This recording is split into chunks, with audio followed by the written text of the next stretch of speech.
നമുക്ക് നാട്ടിൽ നിന്ന് കൊറിയർ അയച്ചു കേട്ടോ കുറച്ച് സാധനങ്ങൾ. ഇപ്പോൾ DTDC വഴിയാണ് അയച്ചത്. 1100 രൂപ അവർ നമ്മളിൽ നിന്ന് പൈസ വീട്ടിൽ നിന്ന് വാങ്ങിച്ചിട്ടുണ്ടായിരുന്നേ.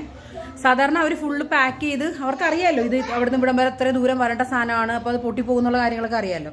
അപ്പോൾ നല്ലപോലെ പാക്ക് ചെയ്തിട്ടാണ്, അതിനുള്ള പൈസ കൊണ്ടാണല്ലോ അവർ നമ്മുടെ 1100 രൂപ വാങ്ങിക്കുന്നത്. പക്ഷേ ഇതിൻ്റെ അവസ്ഥ കണ്ടു കഴിഞ്ഞാൽ ഭയങ്കര പരിതാപകരം. അവർ ഇത്രയും കഷ്ടപ്പെട്ട് അവിടെ നിന്ന് കൊടുത്തുവിട്ട സാധനങ്ങളെല്ലാം റോഡ് വഴി പോയിക്കൊണ്ടിരിക്കുമായിരുന്നു, എല്ലാ സാധനങ്ങളും. കാരണം ഇത് അവർക്ക് ഇവിടെ കൊണ്ടുതരാനുള്ള ഒരു രീതിയിലല്ലാത്തത് കൊണ്ട് അവർ നമ്മളെ അങ്ങോട്ട് വിളിച്ചിട്ടാണ് നമുക്ക് പാഴ്സൽ തന്നത്. കാരണം അവർക്ക് ഇവിടെ കൊണ്ട് എത്തിക്കാൻ പോലും പറ്റത്തില്ല, പെട്ടി അത്രയും പൊട്ടിയിരിക്കുക.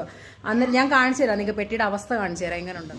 ഇതുണ്ട്, ഇതാണ് ഇതിൻ്റെ അവസ്ഥ എന്ന് പറയുന്നത്. ഇതൊക്കെ സൈഡിൽ നിന്നൊക്കെ പൊട്ടിപ്പോയിരിക്കുന്നു മൊത്തം. ഇതെന്താണ് ഈ പരുവം കാണുന്നുണ്ടോ നിങ്ങൾ? 1100 രൂപ കൊടുത്ത് അയച്ച കൊറിയറിൻ്റെ അവസ്ഥയായി കാണുന്നത്. 1100 രൂപ കൊടുത്ത് ആലപ്പുഴ DTDC അയച്ച കൊറിയറിൻ്റെ അവസ്ഥയാണിത്.